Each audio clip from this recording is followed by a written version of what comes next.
오늘 읽은 말씀 갖고 예수님의 비유 10번째, 예수님은 심판주이십니다, 이런 제목으로 같이 은혜를 나누겠습니다.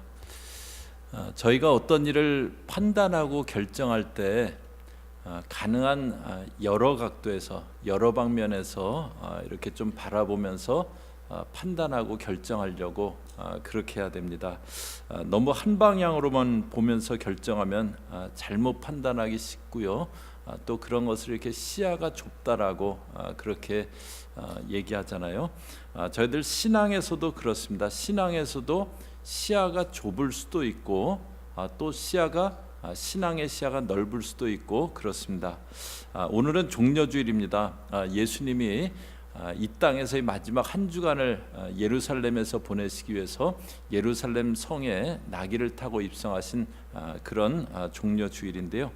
저희가 오늘 읽은 두 가지 비유는 이 마태복음 21장은 예수님이 나귀를 타고 예루살렘에 입성하시는 그 장면으로부터 시작을 합니다. 예수님이 예루살렘에 들어가셔서 성전을 정화하셨어요. 그리고 다음 날은 이렇게 다시 성전에 들어가시다 무화과 나무를 저주하자 그 무화과 나무가 말라버렸습니다. 그리고 종교 지도자들이 예수님께 와갖고 네가 무슨 권세로 이런 일을 하느냐 예수님께 따지는데요. 그런 종교 지도자들에게 예수님이 이 비유를 통해서 대답을 하십니다.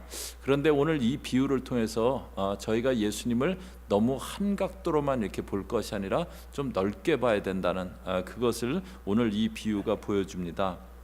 먼저 비유 얘기를 좀 한번 같이 보시면요, 28절부터 보시면은 그러나 너희 생각에는 어떠하냐, 어떤 사람에게 두 아들이 있는데 맏아들에게 가서 이르되 얘 오늘 포도원에 가서 일하라 하니, 이제 두 번째 비유에 나오는 그 포도원은 막 농부들을 이렇게 고용해야 되는 그런 아주 좀 큰 포도원이었고요.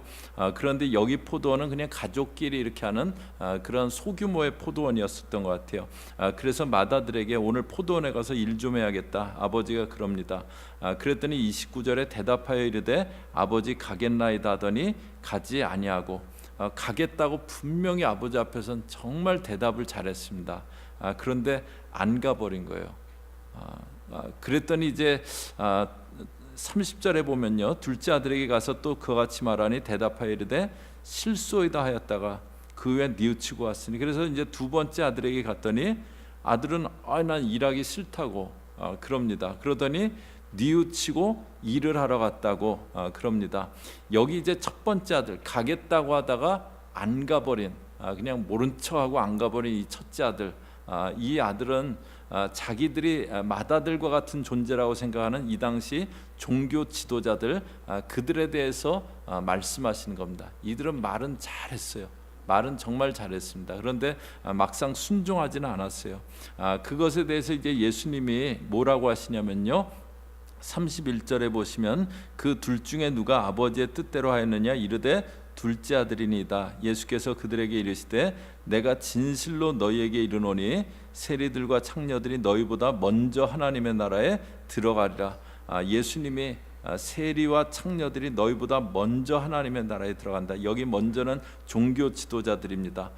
그런데 그들보다 이 당시 사람들이 죄인이라고 여겼던 세리 창녀들이 먼저 하나님 나라에 들어간다고 해요. 여기 그 세리 창녀들은 둘째 아들로 비유된 그런 자들인데요. 그들이 자기들이 맏아들이다 생각했던 종교 지도자들보다 먼저 하나님의 나라에 들어간다고 하십니다. 여기 먼저 들어간다는 것은 그들 들어가고 종교 지도자들 그 다음에 들어가고 그런 뜻이 아니고요. 이들은 못 들어간다는 거예요. 너희들 하나님 나라에 못 들어갈 수도 있다. 너희들 지금 못 들어간다는 것, 막상 자기가 맏아들이라고 생각하지만 너희는 못 들어간다고 말씀하시는 겁니다. 그 다음 이제 비유가 나오는데 33절부터 보시면요, 또 다른 한 비유를 들으라. 한 집주인이 포도원을 만들어 산울타리로 두르고 거기에 집자는 틀을 만들고 망대를 짓고 농부들에게 새로 주고 타국에 갔더니, 여기 이제 한 주인이 포도원을 만들었어요. 그리고 타국에 새를 주고 갔다고 합니다. 이 당시 이제 유대는 로마의 식민지였기 때문에요. 다른 나라 사람이거나 아니면 다른 나라에 거주하면서 여기 이제 유대 땅에 그 땅을 갖고 이렇게 포도원을 하고 그러면서 뭐 세를 주고 그랬던 어떤 지주들, 그런 사람들이 많았답니다. 이제 그런 경우를 비유로 말씀하신 거예요. 그래서 이제 열매 때가 돼 갖고 열매를 받으려고 종들을 보냈어요. 그랬더니 여기 그 농부들이 하는 일이 있습니다. 35절에 농부들이 종들을 잡아 하나는 심히 때리고 하나는 죽이고 하나는 돌로 쳤거늘. 그 이제 주인이니까는 자기가 받아야 될 걸 받아야 되잖아요. 그런데 그 받으러 온 종들을 때리고 죽이고 돌로 쳤다 그래요. 36절에 다시 다른 종들을 처음보다 많이 보내니 그들에게도 그렇게 했는지라. 다른 종들 보내는데 여전히 그렇게 했다고 합니다. 이거는 하나님이 이스라엘 백성들에게 자기 선지자를 계속 보내셨어요. 그런데 그들의 말을 듣지 않고 핍박하고 심지어는 죽이던 그런 이스라엘 사람들의 모습입니다. 그 주인이 마지막으로 하는 일이 있습니다. 37절에 후에 자기 아들을 보내며 이르되 그들이 내 아들은 존대하리라 하였더니 아들을 보내면서 내 아들에게는 리스펙트 해갖고 그렇게 하겠지. 그러고서 아들을 보냈습니다. 하나님이 선지자들을 보내시다가 마지막에 자기 아들 예수 그리스도를 보내셨습니다. 그런데 그 아들을 어떻게 합니까? 38절에 보시면요, 농부들이 그 아들을 보고 서로 말하되 이는 상속자니 자 죽이고 그의 유산을 차지하자 하고. 상속자가 왔다고 이놈 죽이고 그리고 우리가 유산을 차지하자고 그렇게 그 해버립니다. 그리고 39절에 이에 잡아 포도원 밖에 내쫓아 죽였느니라. 포도원 밖에 나가서 죽였다 그래요. 예수님이 예루살렘 밖에 골고다 언덕에, 예루살렘 밖에 나가셔서 골고다 언덕에서 십자가에서 죽임당하신 그 일을 얘기합니다.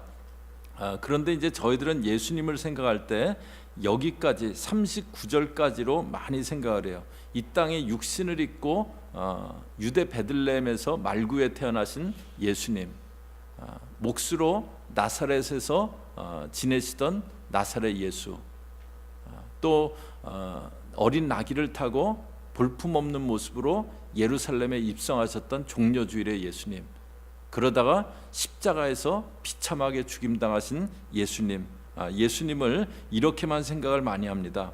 그런데 비유는 거기서 끝나지 않습니다. 40절 보시면은요, 그러면 포도원 주인이 올 때 그 농부들을 어떻게 하겠느냐. 계속 종들을 보내는데 종들을 때리고 뭐 돌로 치고 죽이고 하다가 아들을 보내는데 아들까지 죽여버린 그 농부들 어떻게 하겠냐고 물으세요. 41절에 그들이 말하되, 종교 지도자들이죠, 그 악한 자들을 진멸하고 포도원은 제때의 열매를 바칠 만한 다른 농부들에게 새로 줄지니다.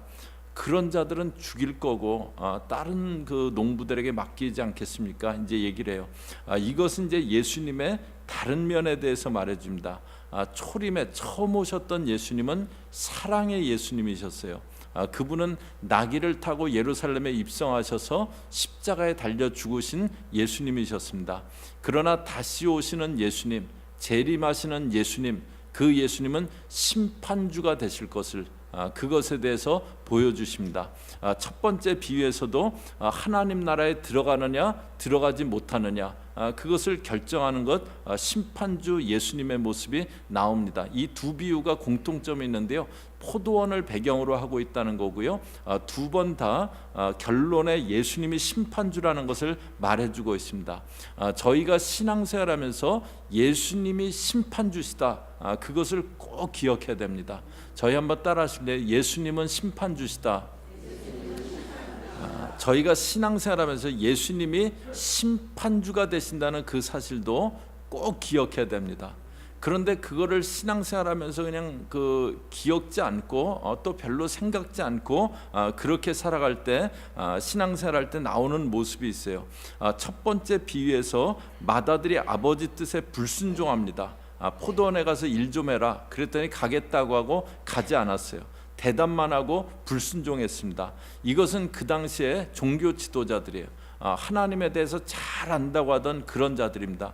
그들은 하나님에 관해서 알았을지는 모르지만 순종하지는 않았습니다. 하나님이 자기 아들 예수 그리스도를 보내면서 먼저 그 길을 예비하라고 요한을 보내셨습니다. 그 침례 요한이 왔을 때 이스라엘의 많은 사람들이 요단강에 몰려와서 회개하며 침례를 받았어요. 심지어는 세리와 창기들까지 와서 회개하고 믿었습니다. 그런데 어떻게 됐냐면요, 32절 보세요. 32절 보시면 요한이 의외도로 너희에게 왔거늘 너희는 믿지 아니하였을 때 세리와 창녀는 믿었으며 그 죄인들도 믿는데 안 믿는 거예요. 너희는 이것을 보고도 끝내 뉘우쳐 믿지 아니하였도다. 끝내 뉘우쳐서 믿지 않았다고, 끝끝내 믿지 않은 거예요. 아주 대놓고 불순종한 겁니다.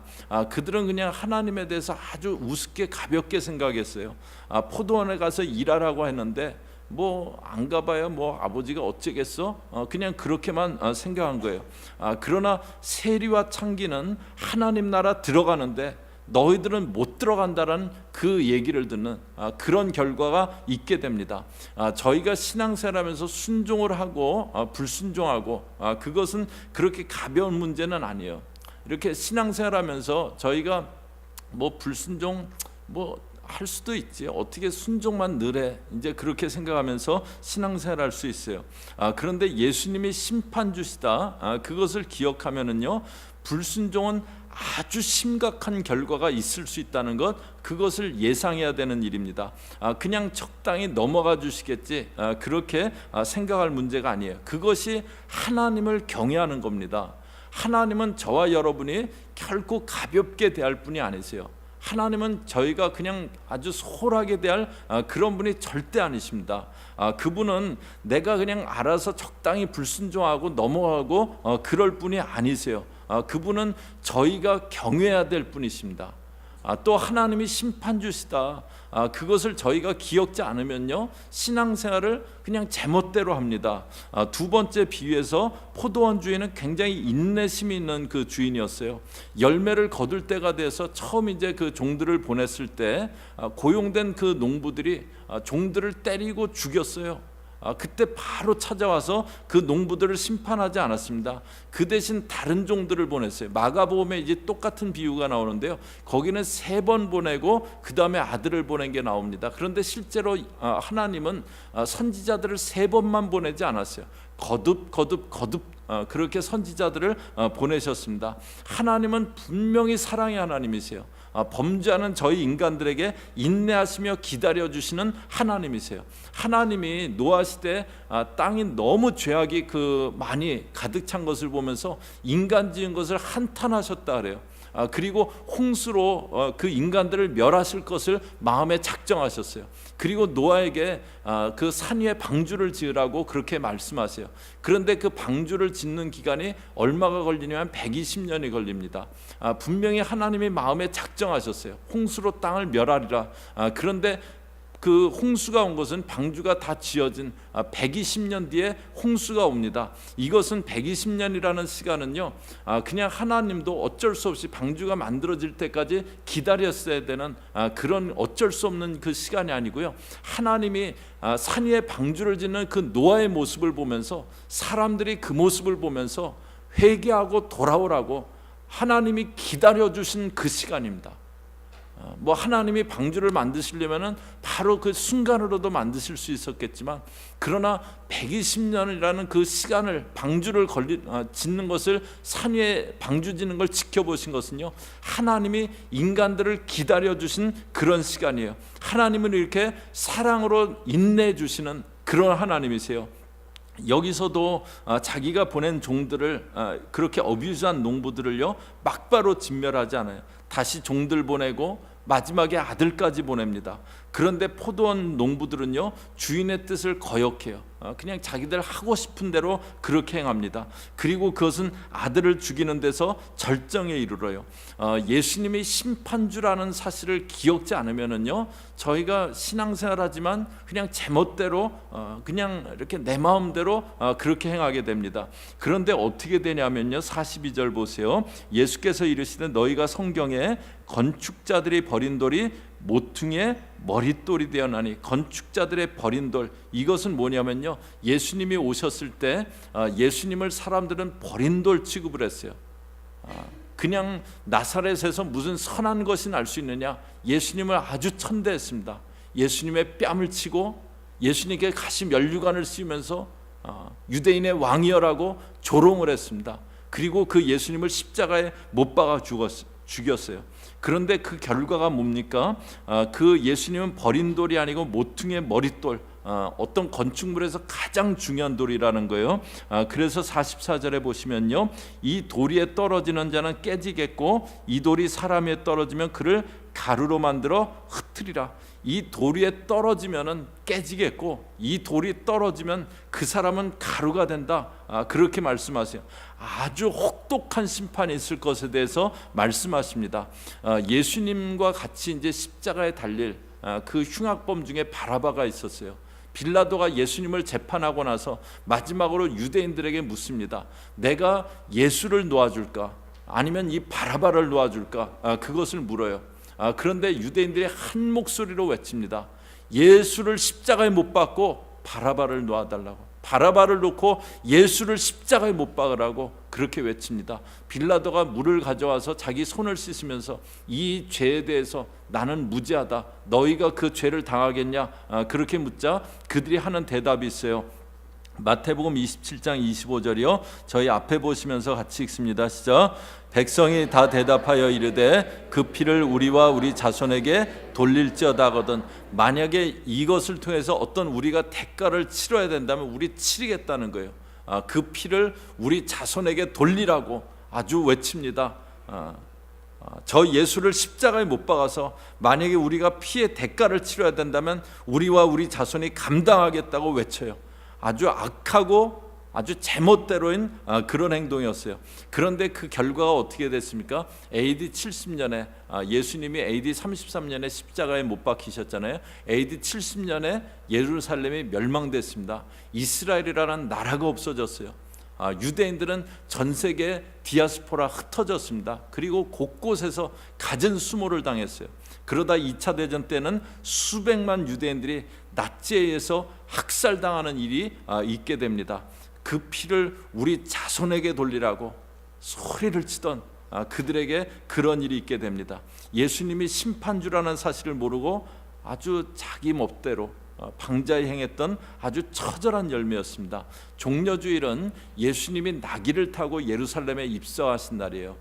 이 새끼 나귀는, 예수님이 타신 새끼 나귀는요, 어른들이 타면은 그냥 발이 이렇게 땅에 끌릴 정도의 그 정도밖에 높이밖에 안 되는 거예요. 그러니까 새끼 나귀를 타면은요, 나귀를 뭘 탄 건지 아니면 걸어가는 건지 뭐 위에 그 걸어가는 건지 분간이 안 되는, 어떻게 보면 아주 우스꽝스럽고 초라하고 볼품없는 모습이에요. 초림 때 오신 예수님은 겸손하도 못해서 아주 볼품없는 그런 모습이셨어요. 그러나 올해 종려주일에 저희들에게 주시는 말씀은요, 예수님을 단지 초림 때 그 예수님으로만 보지 말라고 하시는 거예요. 다시 오실 예수님은 재림해 주시고 그분은 심판주이십니다. 다시 예수님 다시 오실 텐데 그분은 심판주세요. 그분 앞에 모든 만물이 두려워 떨면서 심판을 받게 될 겁니다. 저와 여러분 예수님을 그냥 초림 때 예수님, 말구에 태어나신 나귀를 타고 예루살렘에 입성하신 그 예수님으로만 가볍게 대하지 않기 바랍니다. 그분은 내가 순종하고 싶으면 순종하고 그냥 불순종하고 싶으면 태연히 내 마음대로 행하고 그럴 수 있는 분이 아니십니다. 그분 앞에 아무도 제멋대로 행할 수 있는 그런 분이 아니십니다. 저희 믿는 사람들이 예수님에 대해서 별로 이렇게 경외심 없이 그렇게 말도 하고 행동도 하고 그렇게 합니다. 주님에 대해서 별로 이렇게 경외감이 없어요. 그것은 예수님을 그냥 한 방향으로만 본 그런 시각입니다. 절대 그러지 말아야 됩니다. 초림 때 예수님은 나귀 타고 오셨지만 재림의 예수님은 심판주로 다시 오실 겁니다. 예수님은 심판주십니다. 예수님은 나귀 타고 이 땅에 초림 때는 그 모습이셨지만 다시 오실 예수님은 천군 천사와 함께 백마를 타고 오시는 그런 심판주십니다. 예수님을 초림의 주로만 아니라 재림주로도 바라보는 그 넓은 시야의 그런 신앙이 되시고요. 그래서 저와 여러분은 그분께 순종하고 그분께 경외하는 그런 신앙 되는 저와 여러분 되시기를 주의 이름으로 축복합니다. 같이 기도하겠습니다.